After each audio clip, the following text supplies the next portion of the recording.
En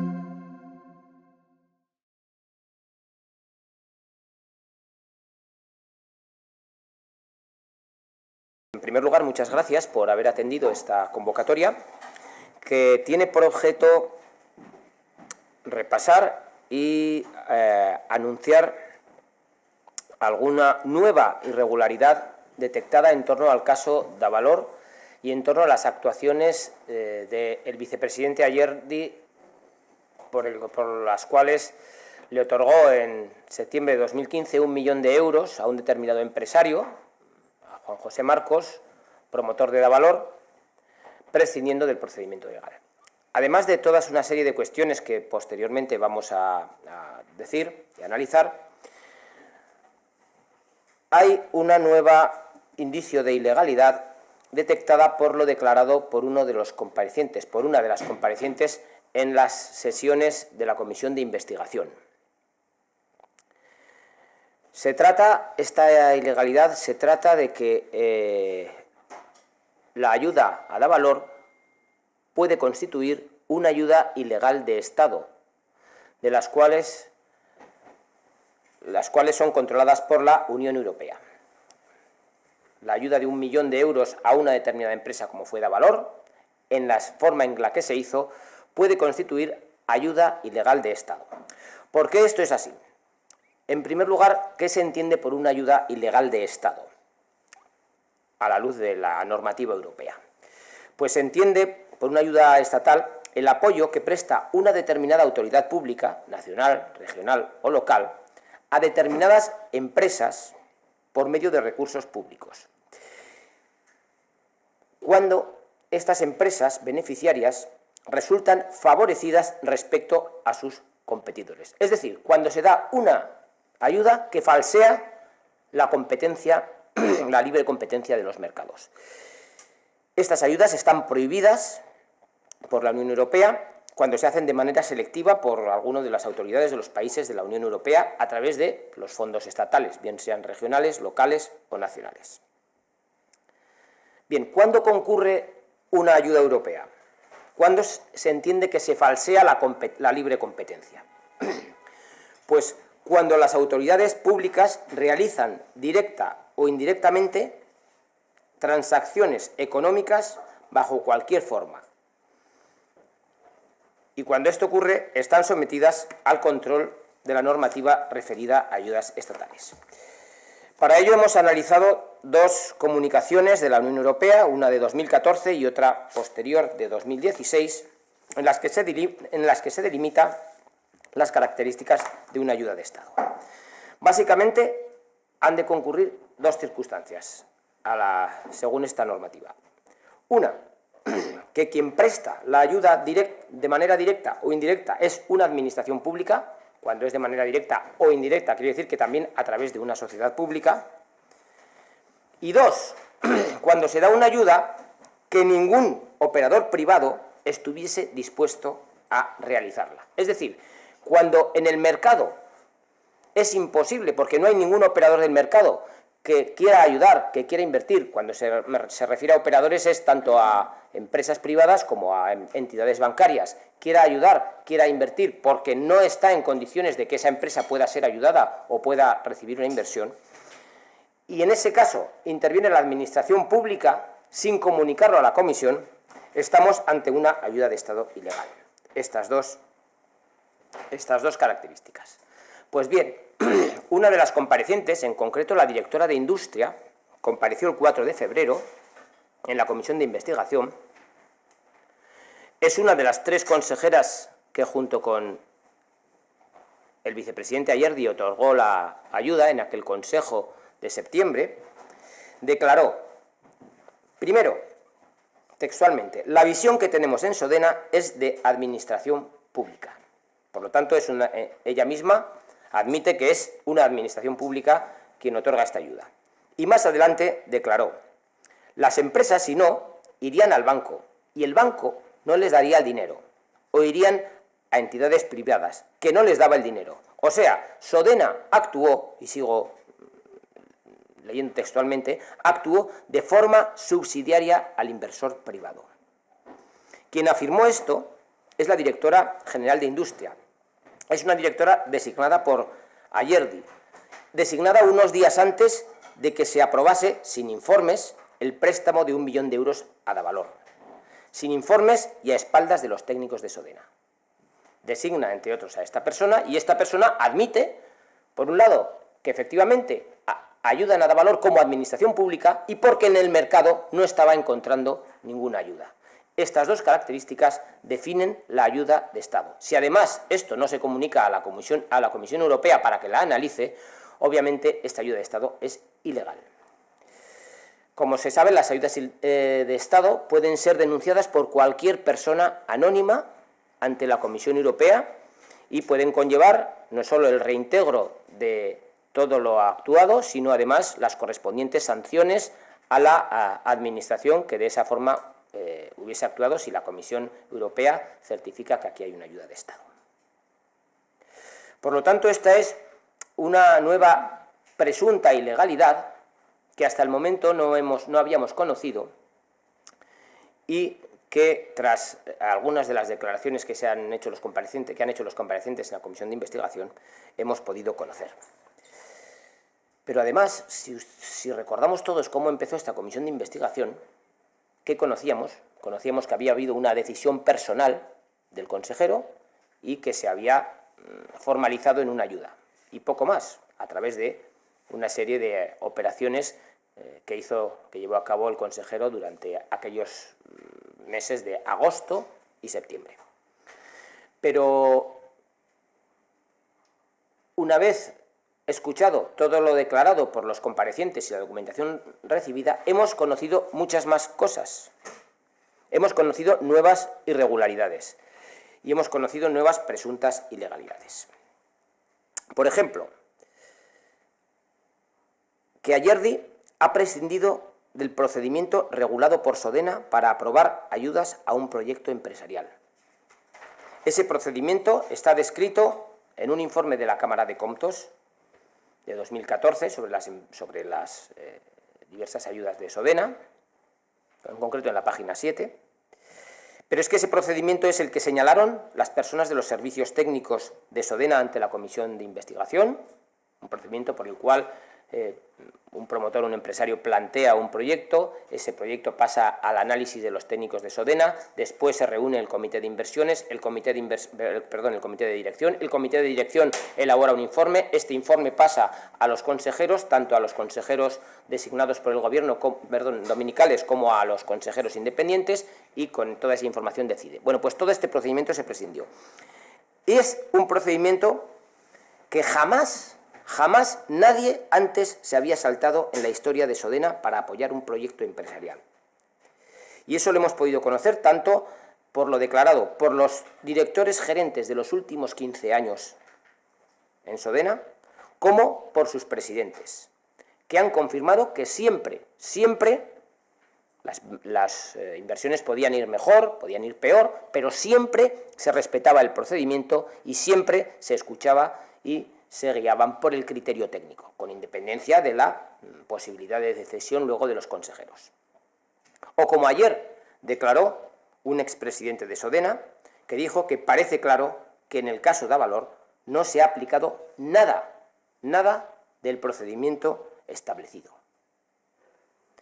Además, hemos conocido que para burlar ese procedimiento, el consejero Ayerdi, o vicepresidente, creó en una semana, diseñó y planeó y creó un consejo ad hoc, un consejo a la carta, para lo cual eliminó la presencia de todos los consejeros independientes y en muy pocos días improvisó un consejo con sus 3 directoras.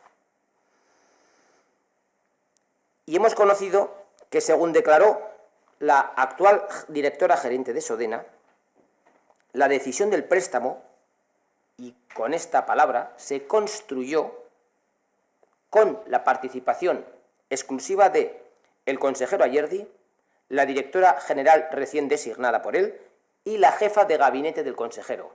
Algo también inédito en el gobierno e inédito también en la actuación de Sodena en toda su historia. porque precisamente esto se lo hemos ido preguntando reiteradamente a los responsables que han ido compareciendo. Es decir, la consejera, el consejero, la jefa de gabinete y la directora construyeron una decisión a espaldas tanto de los funcionarios del Gobierno de Navarra, a los cuales no consultaron, como admitió la propia directora gerente, no consultaron, y a espaldas también de los servicios técnicos de Sodena, a los cuales no consultaron. Dijeron que hablaron con mucha gente, con el promotor, con otras empresas, pero con nadie de Sodena. Se puenteó a Sodena. También hemos sabido que, según declaró un mediador, el señor Baztarrica, un mediador del préstamo, antes de aprobarse el 1.000.000 de euros, el consejero, señor Ayerdi, ya le había comunicado al promotor y al mediador la inminente concesión en una comida celebrada en un restaurante de Pamplona. Es decir, antes de que el propio gobierno adoptase el acuerdo, antes de que Sodena se constituyese con ese consejo de 3 personas y adoptase el acuerdo, ya el promotor conocía que esa decisión se iba a formalizar. Hemos sabido que de ese 1.000.000 de euros tan urgente y tan necesario, según se dice por parte del consejero Ayerdi y de la directora gerente, de ese 1.000.000 de euros, una parte de él fue a parar inmediatamente al patrimonio del promotor, la empresa, y también a la empresa del intermediario que comió con el señor Ayerdi días previos a que se formalizase la decisión. Y otra parte fue a frenar un concurso de acreedores, un concurso necesario, interpuesto en esas mismas fechas, y que ahora tanto Ayerdi como el promotor niegan conocer. O sea, nadie conocía que había un concurso de acreedores interpuesto, y resulta que lo había, y resulta que estaba en las mismas fechas que se estaba formalizando el préstamo, y no solo eso, sino que parte del dinero del préstamo fue a parar a la empresa que había interpuesto el concurso de acreedores y que de inmediato lo pudo cerrar gracias al dinero que de todos los navarros de esta forma irregular concedió Ayerdi. Y además hemos sabido que esa ayuda de 1.000.000 nunca se debió prestar, porque la empresa Davalor se encontraba ya en ese momento en una situación de insolvencia. Esto lo conocíamos ya por el informe de Sodena de 2015, que nos decía el 78% de la deuda estaba vencida desde marzo de 2015. Desde marzo de 2015. El fondo de maniobra era negativo. La propia expresidenta de Sodena, la señora Goicoechea, dijo que ya en junio de 2015, la empresa estaba en una situación de que cualquier acreedor le instase un concurso necesario, como ocurrió después. Bueno, pues en esta situación nunca se debía dar un préstamo. Pero es que si ya Sodena lo advirtió en junio de 2015 y se descartó la idea, en septiembre la situación, lejos de mejorar, se agravó. También hemos sabido que ha habido un incumplimiento flagrante en lo relativo a la presentación de cuentas. El administrador concursal entiende que ese incumplimiento flagrante es presunción de mala fe por parte del promotor. Y sin embargo, cuando nosotros le preguntamos al señor Ayerdi en pregunta parlamentaria si había exigido en algún momento a Davalor las cuentas de la sociedad, las cuentas auditadas y presentadas ante el registro mercantil, que no presentaba, este incumplimiento legal se había exigido, el consejero manifestó que no se exigió hasta que ya prácticamente la empresa estaba en concurso de acreedores, ahora en el 2018. Y también hemos sabido que tal y como han confirmado tanto la presidenta como el gerente ejercientes en el Consejo de Sodena en mayo de 2015, es decir, la señora Goicoechea y el señor Fernández Valdivieso, el informe de los servicios técnicos de Sodena era tajante en el sentido de desaconsejar por completo la ayuda en las circunstancias en las que se encontraba la empresa. Pues bien, 2 meses después, cuando lo único que había mediado es, por parte del consejero Ayerdi, un paseo por las instalaciones y una comida con el promotor, Ayerdi decide otorgar este préstamo sin pedir ninguna información adicional a Sodena.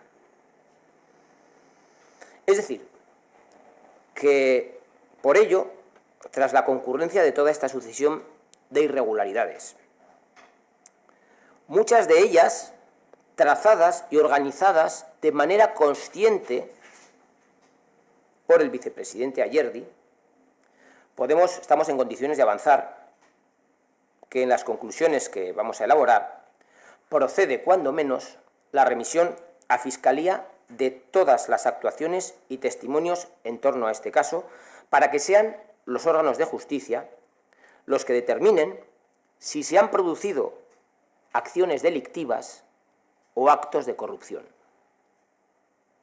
A nosotros, en ningún caso, nos corresponde determinar si se ha cometido prevaricación, si ha habido malversación, si por el contrario opera la legislación mercantil y el Código Penal y estamos ante una administración desleal o un delito societario. No nos corresponde determinar el qué. Nuestra obligación en una comisión de investigación no es juzgar, como lo dijimos en su momento, sino nuestra obligación es recabar toda la información. Pues bien, una vez obtenida, ante las reiteradas sospechas, debemos remitir toda esta información al fiscal para que sea éste quien determine su alcance y, en su caso, establezca los procedimientos judiciales para que respondan de sus actuaciones quienes las han llevado a cabo. Esto es las principales cuestiones que teníamos que ofrecerles. Por un lado, la constatación de que estamos con unos claros indicios de que se ha producido una ayuda ilegal de Estado y, por otro lado, pues una sucesión de irregularidades, algunas de ellas no se pueden explicar si no es con una, como he dicho, una actuación consciente del propio consejero, y que ambas cosas pues determinan unas sospechas mucho más graves, de mucho mayor alcance que cuando se inició esta comisión de investigación. Y ahora ya el trabajo ya no nos corresponde determinarlo a nosotros, sino en todo caso a los órganos judiciales, como propondremos a la comisión de investigación. Y esto es lo que teníamos que explicar sobre este asunto. Quedamos ahora a la entera disposición de lo que ustedes quieran preguntar. La cuestión ha dicho que cualquier persona de forma anónima podría denunciar ante la Comisión Europea la supuesta ayuda ilegal de Estado. En este caso, UPN va a denunciar ante las instituciones europeas esa presunta ayuda ilegal. Bueno, las denuncias no es que puedan ser anónimas, es que deben ser anónimas.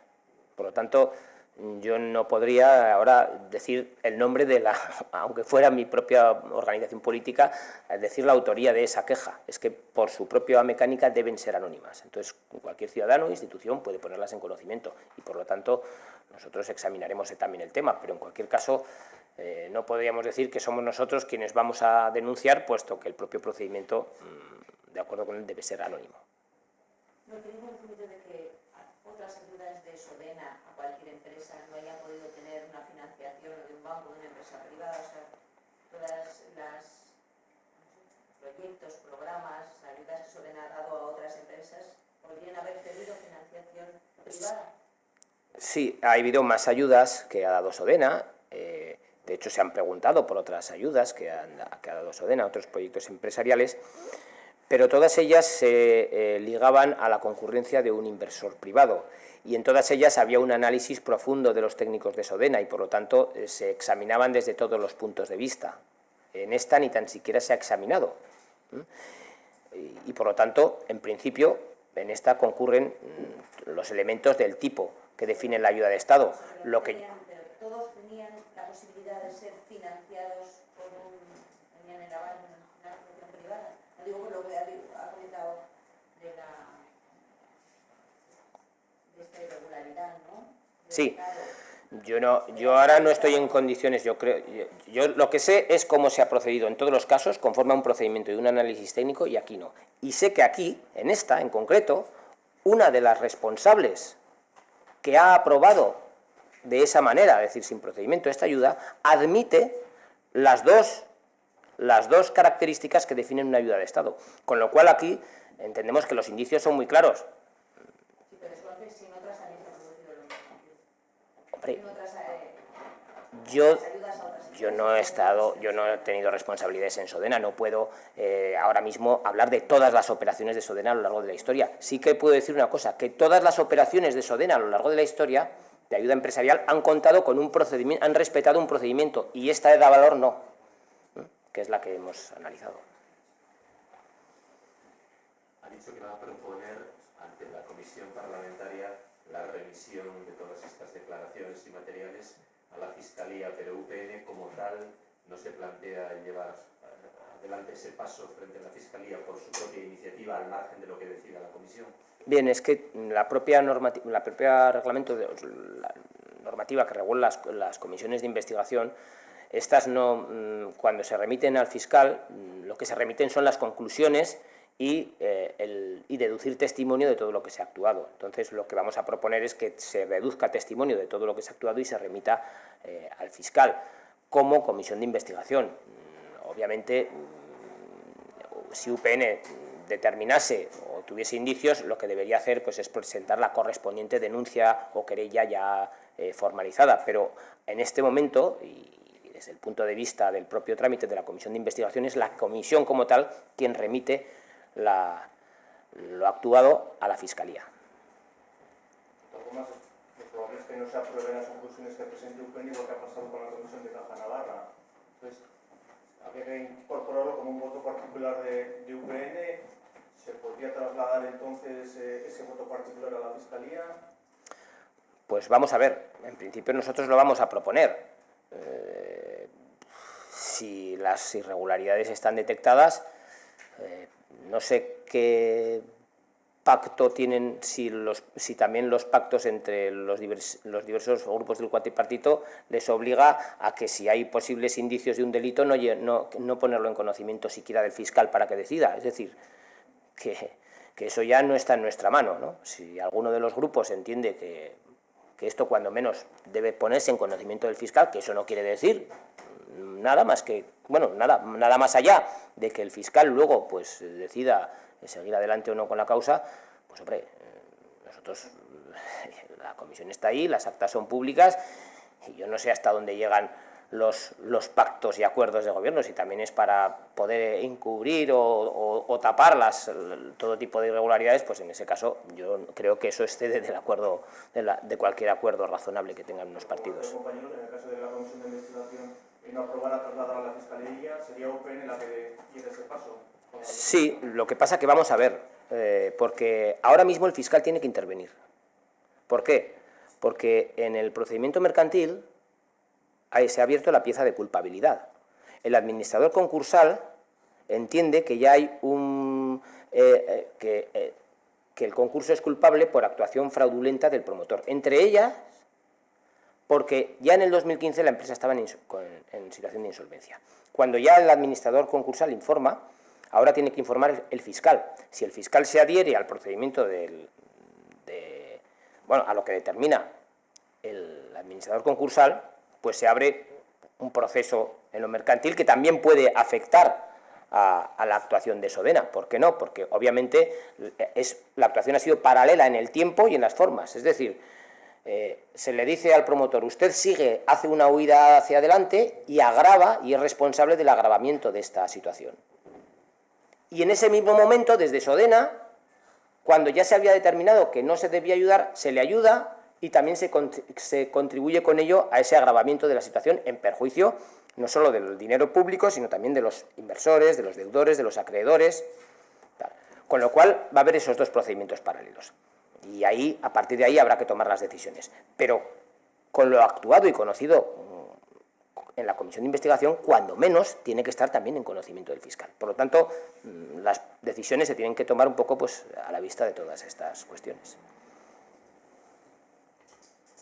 Yo quería preguntarle un poco sobre las declaraciones del candidato de Ciudadanos al Parlamento Europeo, Luis Galcán, que ha hecho pues, un poco que horas después de que se firmase ayer el acuerdo electoral, exactamente ha comentado que ha advertido que no renuncian a derogar la Carta Magna del Convenio Europeo una vez que se apruebe que no renuncia a derogar del Convenio Europeo en una futura reforma de la Constitución. No sé qué opinión les merece, si han escuchado las declaraciones de Ciudadanos. ¿Qué es él? Perdón. No, la persona... La persona, el convenio, la persona que ha hecho es... Luis Garicano, el candidato al Parlamento Europeo. Bueno, pues ayer se firmó un acuerdo por el propio responsable de la formación, por el cual, primero, se respeta el sistema foral de Navarra, segundo, se defiende y se respeta la expresión de ese sistema foral, que es el convenio económico, basado en los principios de lealtad, de transparencia, de igualdad. Esto es lo que obliga a la formación ciudadanos y se ha obligado. A partir de aquí, pues cualquier declaración incompatible con ese acuerdo formal, pues tendrá que ser la formación política quien lo corrija o quien lo haga y a esta persona lo alinee con lo que ya es la posición oficial de Ciudadanos firmada por el propio responsable. Por otro lado, desgraciadamente, estamos acostumbrados a que formaciones nacionales que defienden el convenio económico, pues algunos de sus líderes, pues de vez en cuando, pues tengan alguna declaración de este tipo. Eso ha ocurrido, bueno, ocurrió también, que yo recuerdo también con líderes del PSOE. De hecho, el Parlamento de Navarra o los grupos del Parlamento de Navarra han reclamado en alguna ocasión a líderes del Partido Socialista, no sé si era la expresidenta Susana Díaz, bueno, pues que se abstuviesen de hacer ese tipo de declaraciones en contra del convenio económico. También en alguna ocasión con el Partido Popular, pero lo fundamental es que los partidos nacionales, en este caso el Partido Popular, también el Partido Socialista, que sepamos, y desde este acuerdo también Ciudadanos, 3 partidos nacionales, defiendan sus formaciones, el sistema foral de Navarra, y defiendan el convenio económico. A partir de ahí son ellos quienes tienen que corregir y alinear lo que dicen sus líderes con lo que dice su formación política. Y en este caso, lo que ha ganado UPN con este acuerdo, con esta firma, es que hay un aliado más en la defensa del sistema foral y su constitucionalidad.